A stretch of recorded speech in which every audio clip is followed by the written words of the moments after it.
everyone, welcome back to week 3 of Learning Gardens. I'm Kelsey. I'm Jillian, and this is Turnip, and we're really excited to start this video with you. So this week we're going to talk about cotyledons. So that is what you're going to be seeing in your Learning Gardens this week. And we want to go over the 2 different kinds of cotyledons that there are, Monocots and Dicots. So last week we talked about your cotyledons on your plants.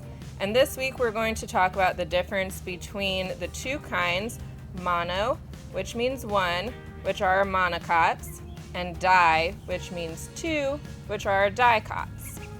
All right, so now we're gonna turn up the fun meter to maximum. Talk about cotyledons. So we've got 3 different kinds of monocots here. This is turmeric, this is ginger, and this is a leek. Another monocot that you might see in your yard is grass. Grasses are a monocot. So what monocot means, like Kelsey said, is that it only has 1 baby leaf. So if we look at the ginger, this is the seed of the ginger. This is the shoot that comes up, and this little bitty tiny leaf is the embryonic leaf, the cotyledon, and it's just 1.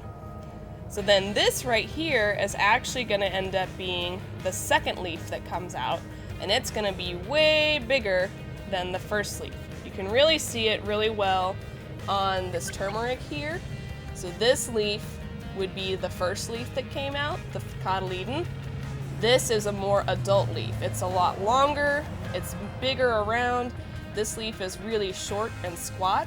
So then what will happen is as the plant gets bigger, since this is so close to the ground and it doesn't get much sunlight, this leaf will actually die as it gets bigger leaves. Okay, so when we're talking about dicots, you have 2 cotyledons that come out of the seed. And these, like Jillian said, these were in the seed. These are just for energy storage, and they will fall off once the plant uses that energy to grow its first leaves. So you can really see on this radish here, the 2 cotyledons, and then the first 2 true leaves coming up. And same thing with the lettuce here. These are the cotyledons, and these speckled leaves are the true leaves. Okay, so let's take what we've learned about cotyledons and take a look at our learning gardens this week. You should see that everything has germinated and come up in your learning garden, and you should be seeing both true leaves and cotyledons on all your plants. So this is my bag. This is the one that we kept outside, just like yours, and it's coming along really nicely. We see a good mix of new growth from any seeds that germinated last, so we're seeing those cotyledons, but we're starting to see the true leaves of the plants coming out as well.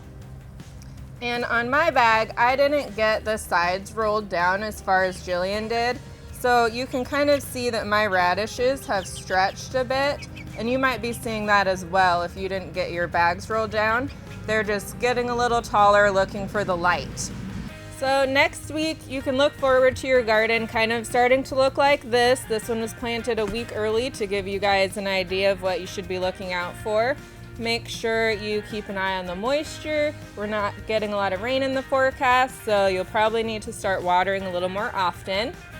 And shout out to Lynn Sarah for posting what her kids' learning gardens look like. We're really glad that you're excited to see how your learning gardens grow. Yeah, and they look super great. Good job.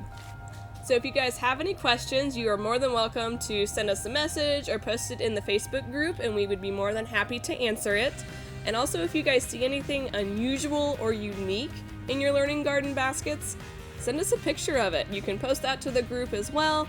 Share it with everybody else that's doing their learning garden so that they can see if they got something else that's really similar. See you guys next week. Bye!